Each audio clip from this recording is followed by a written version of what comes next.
وہ اس کو آگ میں داخل کر دے گا جس میں وہ ہمیشہ رہے گا اور اس کے لیے اعانت آمیز عذاب ہوگا۔ سارے ترکے کا ڈسٹریبیوشن پورا بتا دینے کے بعد یہ آیت ہے آخری اس رکوع کی کہ اگر ابھی بھی اللہ اور اس کے رسول کی نافرمانی ہوئی تو ذلت والا عذاب ملے گا جہنم میں۔ تو ہم سب کو مل کر اس موضوع پر اویئرنیس لانے کی کوشش کرنا چاہیے۔ کیا آپ میرا ساتھ دیں گی؟ ہمارا فرض بنتا ہے کہ ہم اس تاکیدی حکم کو رب العالمین کے سب تک پہنچائیں اور لوگوں کو احساس دلائیں کہ اولاد نرینہ کو نہیں دینا ہے اپنا ویلتھ، بلکہ ڈسٹریبیوشن آف ویلتھ اللہ کے حکم کے مطابق ہونا چاہیے۔ بہت تاکیدی حکم ہے اس بارے میں اللہ تعالیٰ کا۔ رکو نمبر 3 جو کہ آیت نمبر 15 سے 22 پر مشتمل ہے، اس میں سماج کی، معاشرے کی صفائی اور پاکی کے احکام دیے جا رہے ہیں۔ اور پاکی سے میری مراد روڈ کی صفائی نہیں ہے، بلکہ آف کورس جو جنسی بے راہ روی ہے اس سے صفائی۔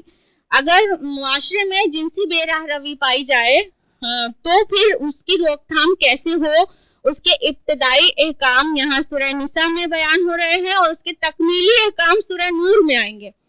تو آیت نمبر 15 میں ہے اور تمہاری عورتوں میں سے جو کوئی بے حیائی کا ارتکاب کرے تو ان پر اپنے میں سے 4 گواہ لے کر آؤ، بس اگر وہ گواہی دے دیں تو ان کو اپنے گھروں میں بند کر دو یہاں تک کہ موت ان کو لے جائے یا اللہ کا کوئی اور اللہ ان کے لیے کوئی راستہ نکال دے۔ تو یہ ابتدائی حکم تھا زنا کے خلاف کہ زنا ثابت ہو جائے تو قید کر دیا جائے گھر میں، لیکن اس کے بعد سورہ نور میں یہ حکم آ گیا کہ 100 کوڑے لگائے جائیں۔ تو اس طرح جب حدود نافذ ہو گئی ہیں تو یہ احکام منسوخ قرار پائے گا۔ آیت نمبر 17 اور 18 میں توبہ کی تفصیلات ہیں کہ ایکچولی اللہ کی نگاہ میں کون سی توبہ قابل قبول ہے اور کون سی توبہ منہ پر مار دینے لائق۔ تو آیت نمبر 17 اور 18 گھر جا کے آج ہوم ورک ہے آپ کا کہ اسٹڈی کریے گا کہ اگر ہمیں توبہ کرنی ہو تو اس میں کیا کیا چیزیں ہونی چاہیے۔ آیت نمبر 20 ہے کہ اور اگر تمہارا ارادہ ایک بیوی کی جگہ دوسری بیوی لانے کا ہو اور تم نے ان کو کثیر مال دے رکھا ہو، ڈھیر سارا مال دے رکھا ہو کسی بیوی کو، تو اس میں سے کوئی شے بھی واپس مت لینا۔ یعنی اگر ایک بیوی کو طلاق دے کے دوسرا نکاح کرنے کا پلان ہے تو چاہے جتنا بھی مہر دے دیا ہو کوئی چیز واپس نہیں لی جا سکتی۔ یہی آیت ہے جو حضرت عمر کی دور خلافت میں ایک عام عورت نے اس کو پیش کیا تھا جب حضرت عمر رضی اللہ عنہ مہر کی اپر لمٹ طے کر رہے تھے۔ جب یہ آیت سامنے آئی اور عورت نے کہا کہ عمر جو کام اللہ نے نہیں کیا وہ تم کیسے کر سکتے ہو، جب اللہ تعالیٰ کہہ رہا ہے ڈھیر سارا مال دیا جا سکتا ہے مہر میں تو تم اپر لمٹ کیسے طے کر سکتے ہو؟ فوراً سرنڈر کر لیا اپنی رائے سے، اور اس مہر کی کوئی اپر لمٹ نہیں طے کی گئی ہے، الا یہ کہ استطاعت کے مطابق مہر کی ڈیمانڈ ہونا چاہیے۔ آیت نمبر 22 ہے اور جن عورتوں سے تمہارے باپ نکاح کر چکے ہوں ان سے نکاح مت کرو۔ اور آیت نمبر 22 سے آگے کی طرف 23 میں بھی جو کہ چوتھے رکوع پر مشتمل ہے، رکوع نمبر 3 اسٹڈی کر رہے ہیں ہم لوگ، چوتھے رکوع پر ہے لیکن اسی پارے میں ہے، وہ محرمات کا ذکر ہے کہ جن سے نکاح نہیں ہو سکتا ہے ان کا ذکر ہے، تمہاری بیٹیاں، بہنیں، پھوپھیاں، خالائیں وغیرہ وغیرہ۔ تو اس طرح آیت نمبر 23 میں ساری محرمات کا ذکر ہے۔ تو یہ تھا چوتھے پارے کا خلاصہ، اور یہ خلاصہ یہیں پر مکمل ہوتا ہے۔ اللہ سبحانہ تعالیٰ ہم سب کو کہنے سننے سے زیادہ عمل کی توفیق دے اور قرآن مجید کا حقیقی فہم ہمیں نصیب کرے، آمین۔ وآخر دعوانا الحمدللہ رب العالمین، ربنا تقبل منا انک انت السمیع العلیم، والسلام علیکم ورحمۃ اللہ وبرکاتہ۔